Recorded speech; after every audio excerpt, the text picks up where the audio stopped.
I read an article this morning in The Guardian, and this passage really caught my eye due to its accuracy. The words from Jonathan Wilson totally capture the way that I'm feeling about the club at the moment. A broken club in desperate search for a soul. It's so spot on, and examples of it are everywhere. This tweet, it's never been about success. It's about spirit, belonging, identity, and all of those things have taken a hit under this ownership. We've had such a summer of change at Stamford Bridge. 9 signings, 7 departures so far, and a new manager. However, despite all of that, Chelsea remain miles away from the best team in the country. The more things change, the more things stay the same, and we were quite clearly second best against Man City. They turn up, they stroll to victory, they don't even have to bother getting out of first gear. But the interesting thing from this game wasn't necessarily the result. I think this game of football, the Chelsea-Man City game on the opening day of the season, can be used as a case study to demonstrate all of the flaws in the Clearlake project. You know, it's important to acknowledge, Chelsea weren't completely terrible, but from the moment that Erling Haaland dances around Levi Colwill and Marc Cucurella and chips it over Robert Sanchez, there was only going to be one winner. The defending for that goal was horrific, and I have no idea why Chelsea think that Levi Colwill is the defender to build our defence around, particularly when you consider that we have the far more dependable Trevor Chalobah available to us. He has been treated abysmally by the club, and all of these moments on the pitch, they can all be directly linked to decisions made in the boardroom. You know, Malo Gusto, he had another good game. He is proving to be such a good player for us.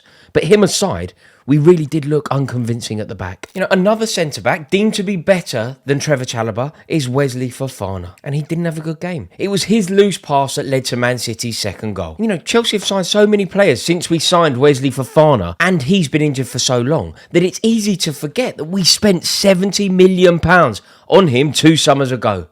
A fee that seems ridiculous looking back. Now, before we go any further in this depressing way, I need to lighten the mood a touch. The fantastic people from HelloFresh have been kind enough to partner with me on this video.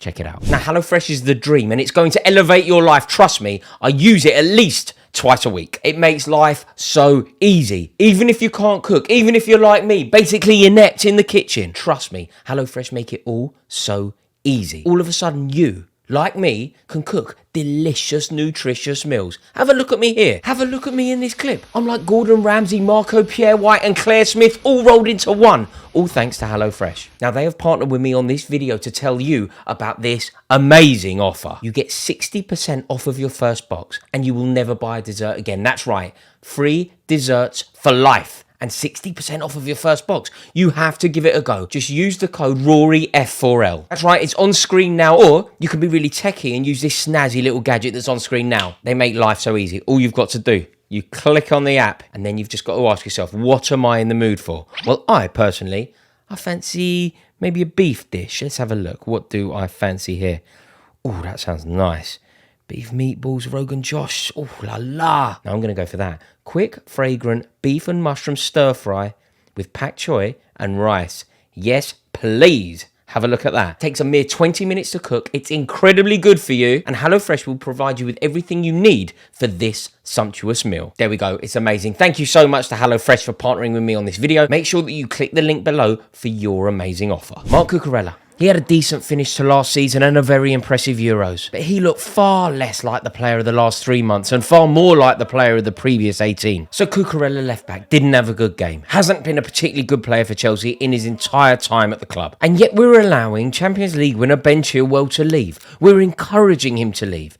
How can it not be a better decision to keep him at the club, even if his place is to pressurise Cucurella? It seems mental to me. We've got 8 goalkeepers in our squad, and yet we're going to go through an entire season with only 1 recognised left-back. 49 players and 1 recognised left-back. That is Chelsea under Clearlake. Look, I know that Renato Vega has been used there in pre-season, despite nominally being a central midfielder, but I'm not sure that 23 games for Basel is quite the same as 21 games for England and a European Cup to your name. But that's Chelsea under Clearlake. Robert Sanchez has been restored to the Chelsea first team because he's better with his feet than Petrovic. But how shaky is Sanchez?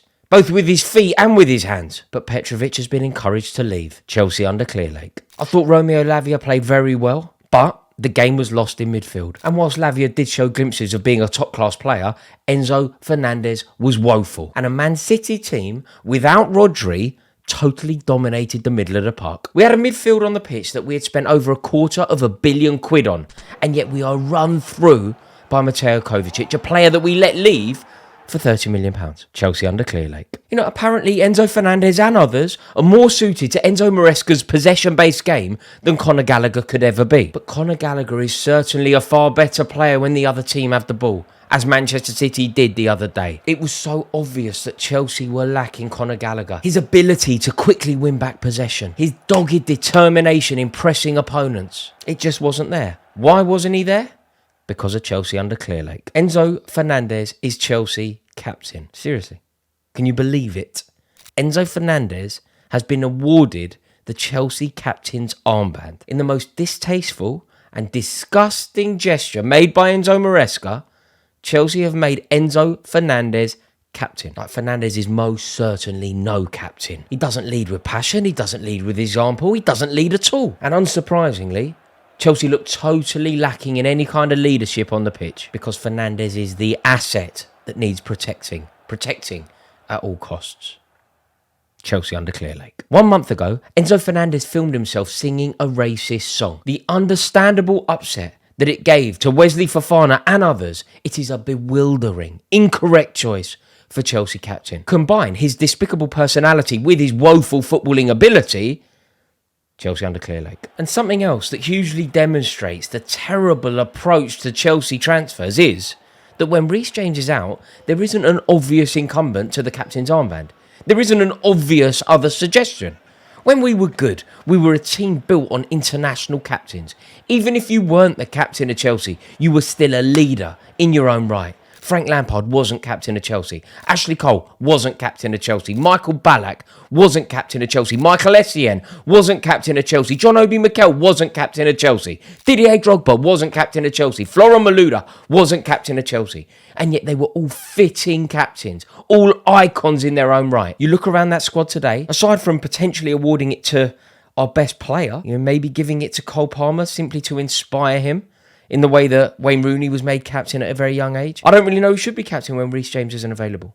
Shambles. Probably because most of the players have been signed because of their potential resale value rather than a functioning football team. The players that we do have who have natural leading qualities have been sidelined due to an accounting trick. So homegrown players are viewed first and foremost as assets to be traded rather than footballers to be utilised. The most experienced player at the club, Raheem Sterling, was left out of the entire matchday squad. An unnecessary and strange decision. Sterling has released a statement expressing his surprise, and that has only added to the chaos at Stamford Bridge. It currently feels like a club where nobody in charge really knows what they're doing.